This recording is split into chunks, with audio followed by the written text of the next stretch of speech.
세계에 전하는 세계로 교회.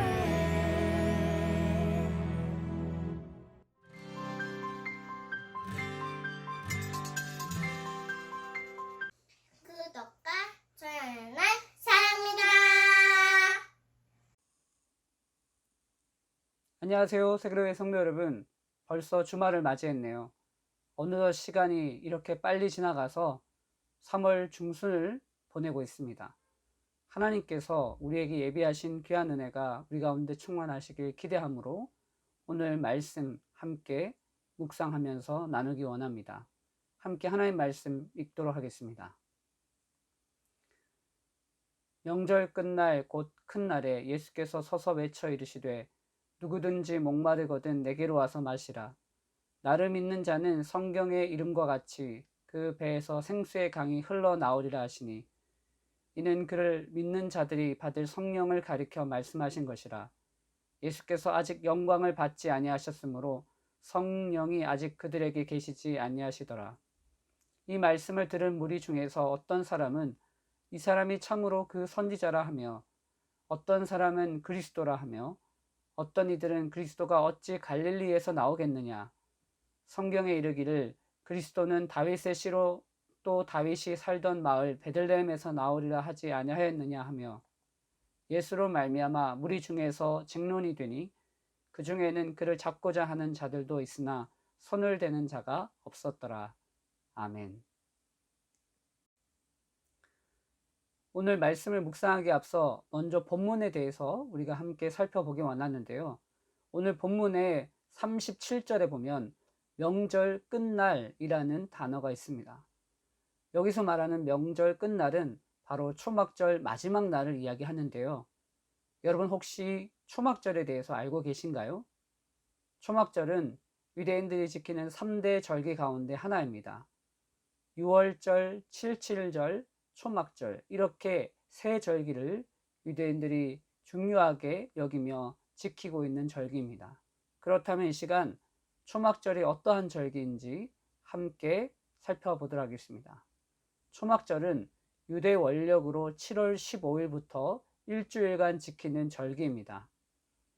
곡식을 거두고 저장한 후 지키는 절기라 하여 수장절이라고도 하고 장막절이라고 부르기도 합니다. 초막절 끝날 유대인들은 지난 해의 죄를 용서받을 수 있는 마지막 사죄의 날이라 믿고 제단에 물을 부으면서 사죄의 은총에 감사하고 성령에 사로잡히기를 구하며 춤을 추는 절기가 바로 이 초막절입니다. 자, 이제 본문을 살펴보겠습니다. 오늘 본문을 보게 되면 유대인들의 반응이 두 가지로 나뉘게 되는데요. 첫 번째 반응은 예수님을 인정하고 믿는 자들이 있습니다. 두 번째는 예수님을 신뢰하지 못하는 자들입니다. 그런 그들에게 예수님은 오늘 본문 말씀에서 누구든지 목마른 자는 내게로 와서 마시라 라고 말씀합니다. 이렇게 예수님에 대해서 서로 다르게 반응하는 유대인들의 모습을 볼 수 있는데요. 그 가운데 예수님을 거절한 자들에 대해서 좀 더 살펴보고자 합니다. 이들은 왜 예수님을 거절했을까요? 그 이유에 대해서 우리는 두 가지로 생각해 볼 수 있습니다. 첫 번째는 예수님의 출신 때문입니다. 예수님은 이 땅에 갈릴리 나사렛 지방의 목수의 아들로 태어나셨습니다. 이스라엘 민족을 구원할 메시아가 시골, 변방 지역에서 태어났다라는 사실을 그들은 인정할 수 없었던 것이죠. 두 번째는 성경에 기록되어 있는 메시아에 대한 잘못된 이해입니다. 사무엘하 7장 12절과 미가서 5장 2절에 보면 메시아의 탄생에 대한 예언이 기록되어 있는데요.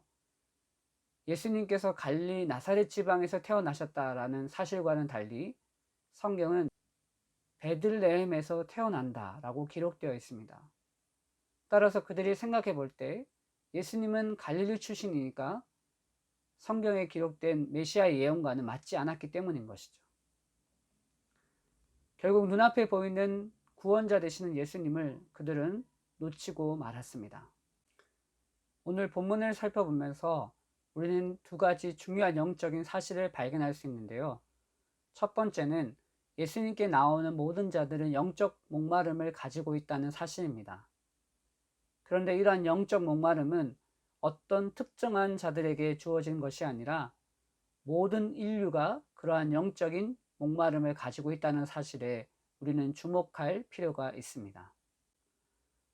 하지만 안타깝게도 소수의 사람들만 예수님을 찾으며 많은 사람들이 자신의 영적인 목마름을 해결하기 위해서 엉뚱한 곳에 소중한 인생을 낭비하고 있습니다. 세상에서 잠시 목마름을 해결할 수 있을지 모르지만 그러나 그것은 일시적인 것이며 또다시 목마르게 됩니다. 그래서 그들은 자신의 목마름을 해결하기 위해서 끊임없이 방황하게 됩니다. 이것이 사단의 권세 아래 종노릇하며 비참하게 살아가는 우리의 현실입니다. 그런 우리를 하나님은 불쌍히 여기셔서 이 땅에 하나밖에 없는 독생자 예수 그리스도를 보내셨습니다. 두 번째 중요한 사실은 예수님의 구원의 은혜는 그 어떤 차별 없이 모두에게 주어진다는 사실입니다. 세상은 학벌, 출신으로 사람을 평가하지만 주님은 세상의 기준이 아닌 하나님의 은혜를 사모하는 모든 자에게 구원을 베푸십니다. 오늘 말씀 묵상하면서 우리는 이러한 질문을 할 수 있습니다. 왜 예수님은 배에서 생수의 강이 흘러날 것을 말씀하실까요? 이 표현은 요한복음 4장에서 사마리아 여인에게 말씀하신 영생하도록 솟아나는 샘물 요한복음 4장 14절의 말씀과 유사한 표현입니다. 유대인들은 모든 감각과 사상과 정서를 신체의 각 부위로 표현하였는데 심장과 배는 가장 내면적인 정서와 감각의 자리이자 전인격을 가리킵니다. 헬라 철학에서는 배는 욕망의 원천으로 간주되었습니다. 그러므로 생수의 강이 배에서부터 흘러나온다라는 말은 우리의 사고와 감각과 정서와 가장 깊은 욕망의 원천이 성령으로 말미암아 정결케 되고 또 그 성령으로 우리가 충만하게 된다는 것을 의미하고 있습니다. 말씀을 묵상하면서 또한 우리 이러한 질문을 던질 수 있습니다. 나는 무엇이 목마르며 무엇으로 채워져 있는가? 많은 사람들은 건강, 재물, 지위 등 세상의 것들로 목말라 합니다. 우리는 어떤가요? 나의 내면 가장 깊은 곳 무엇으로 채워져 있습니까?